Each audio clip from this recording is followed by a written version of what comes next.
আপুনি চাব পাৰে 5 মাহৰ গছটো কিমান ধুনীয়া হৈ গ'ল। গ্ৰোথ বহুত ভাল হৈছে গ্ৰোথ ইয়াৰ। তো ই বহুত জলদিকে ইয়াত ফল লাগি যাব, ইয়াত ফ্ৰুইট আহি যাব ইয়াৰ। আৰু চাব পাৰে খেতিয়কে ইয়াত খেতি কৰিছে। ইয়াৰ মাজে মাজে আপোনালোকে সৰিয়হ, তিল, মাটিমাহ কলাই বহুত কিবা কিবি আপোনালোকে চাব পাৰে লগাইছে। আৰু এইটো আপোনাৰ সেইটো অকল নহয়, ইয়াত আপুনি চৰকাৰে বহুত বিভিন্ন ধৰণৰ ছাবচিডিও দিছে, সাহায্য আগবঢ়াইছে। আৰু আপোনাৰ 4 বছৰৰ কাৰণে আপোনাক ছাবচিডি দিয়া হ'ব।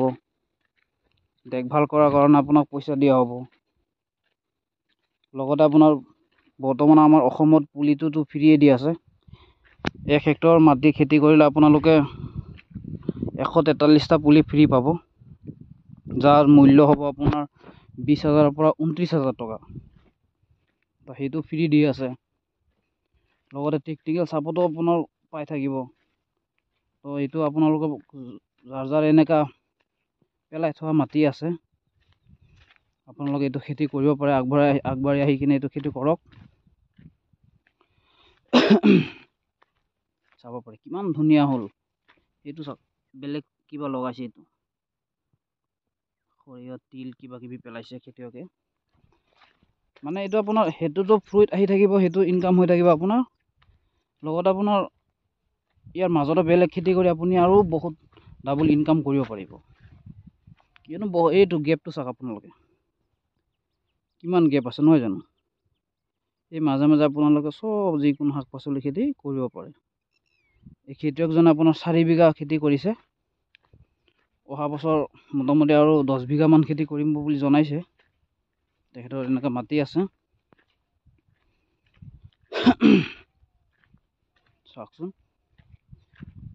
5 মাহৰ গছ হয় এইটো, 5 মাহৰ এইটো চাওক ইমান ধুনীয়া হৈছে।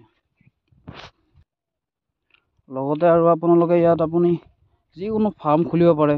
তাৰ বাবে আপোনালোকক সাহায্য দিয়া হ'ব চৰকাৰৰ পৰা। ভাৰ্মি কম্পষ্ট ইউনিট, তাৰ বাবে আপোনালোকক সহায় কৰা হ'ব। ড্ৰিপ ইৰিগেশ্যনৰ সহায় কৰা হ'ব। এনে বিভিন্ন ধৰণৰ ছাবচিডি দিয়া হ'ব এইটো খেতিৰ বাবে। চাব পাৰে আপোনালোকে, এইটো চাব পাৰে কিমান ধুনীয়া খেতি। আৰু এটা আপোনাৰ বিশেষ কথাটো হ'ল মানে আপোনাৰ এইটো যোনটো ফল হ'ব, ফলটো লৈ আপুনি ক'ত বিক্ৰী কৰিব, হাবাথুৰি খাব নালাগে। সেইকাৰণে চৰকাৰে বহুত কেইটা কোম্পানীকো দায়িত্ব দি থৈছে। লগতে আপোনাৰ এইটো ইনকামটো আপোনাৰ 30 বছৰলৈকে হ'ব, সেইটো এটা ভাল। লগতে ইয়াত মেইনটেনেঞ্চ বহুতেই কম, চব খেতিৰ পৰা বহুতেই কম এইটোত ক'ব লাগিব মেইনটেনেঞ্চ। কিয়নো 3 মাহ মূৰে মূৰে আপুনি অলপ সাৰ দিব লাগে।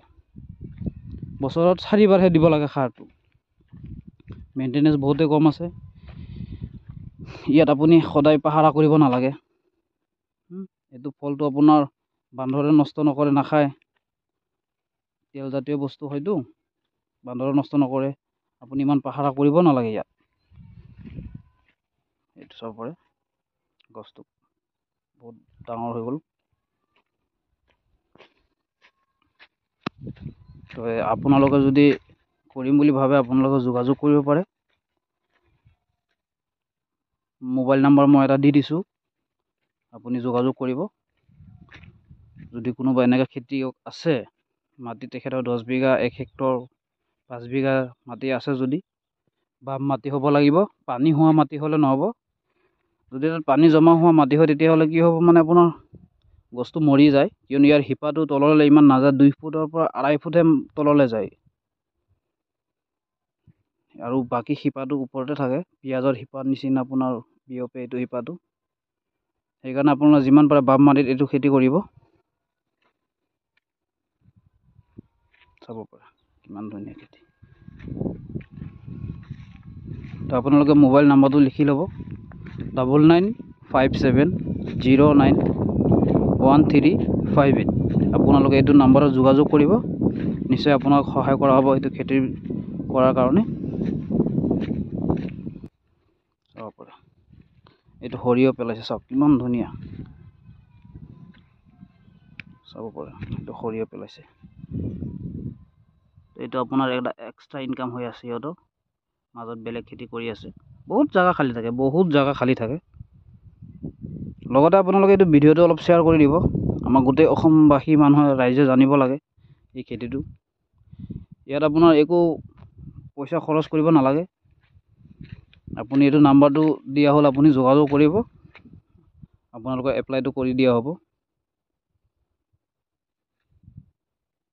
চাব পাৰে আৰু আপোনালোকে চাব পাৰে সেই খেতিয়কজনে চাওক নেট দি বেৰ দিছে এটা এইটো টকা খৰচ হ'ল তো এতিয়া চৰকাৰে গোটেই টকাটো নিদিয়ে এইটো ছাবচিডি হিচাপত আপোনাৰ টকাটো চৰকাৰে ঘূৰাই দিব লগোৱাৰ পিছত দিব টকাটো আপোনাৰ 1 হেক্টৰ মাটি খেতি কৰিলে চৰকাৰে 6,250 টকা দিয়ে চাব পাৰে আৰু লগোৱাৰ বাবে খেতিটো যদি জংঘল হৈছে সেইকাৰণে আপোনাক 1 হেক্টৰত 3,000 টকা দিব এনেকৈ আপোনালোকে বিভিন্ন ধৰণৰ ছাবচিডি পাব আপোনালোক সকলো ৰাইজে আগুৱাই আহক মাটি যদি এনেকুৱা পৰি আছে আপোনালোকে পাম অইল খেতি কৰক বিশেষ আজি ইমানেই সকলোকে ধন্যবাদ থাকিল ভিডিঅ'টো শ্বেয়াৰ কৰিব থেংক ইউ